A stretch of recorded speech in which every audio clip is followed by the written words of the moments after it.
passengers have died after a suspected hantavirus. একটি জাহাজে সন্দেহজনক হান্টাভাইরাস সংক্রমণে ৩ যাত্রীর মৃত্যুর পর সেখানে স্বাস্থ্য কর্মকর্তারা উঠেছেন এবং তারা আশঙ্কা করছেন এই রোগটি মানুষ থেকে মানুষে ছড়াতে পারে।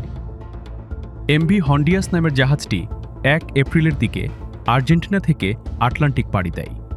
জাহাজে প্রায় ১৫০ জন যাত্রী রয়েছে। যাত্রা শুরুর পর থেকেই ৩ জন যাত্রী সন্দেহভাজন হান্টাভাইরাসে মারা গেছেন। এই রোগ সাধারণত ইঁদুরের মল থেকে বাতাসের মাধ্যমে ছড়ায়। আরও একজন গুরুতর অসুস্থ যাত্রীকে জরুরি চিকিৎসার জন্য সাউথ আফ্রিকায় এয়ারলিফট করা হয়েছে। এই ভাইরাসের উপসর্গ শুরুতে ফ্লুর মতো হলেও পরে ফুসফুস ও কিডনিতে আক্রমণ করে, যা অঙ্গ বিকল হওয়ার ঝুঁকি তৈরি করে। ওয়ার্ল্ড হেলথ অর্গানাইজেশনের মেডিকেল টিম জাহাজে উঠে পরিস্থিতি মূল্যায়ন করছে এবং আরও ২ গুরুতর অসুস্থ যাত্রীকে সরিয়ে নেওয়ার প্রস্তুতি নিচ্ছে। স্বাস্থ্য কর্মকর্তারা বলছেন, ঘনিষ্ঠ সংস্পর্শে থাকা ব্যক্তিদের মধ্যে, যেমন স্বামী স্ত্রী অথবা একই কেবিনে থাকা যাত্রীদের মধ্যে মানুষ থেকে মানুষে সংক্রমণের সম্ভাবনা থাকতে পারে।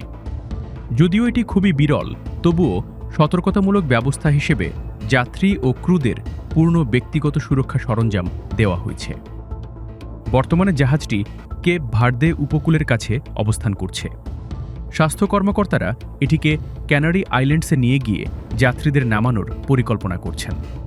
তবে জাহাজটি কোনো বন্দরে ভিড়তে পারবে তা নিয়ে স্পেনের স্বাস্থ্য মন্ত্রণালয় এখনও চূড়ান্ত সিদ্ধান্ত নেয়নি। Why passengers and crew have been given full personal protective equipment.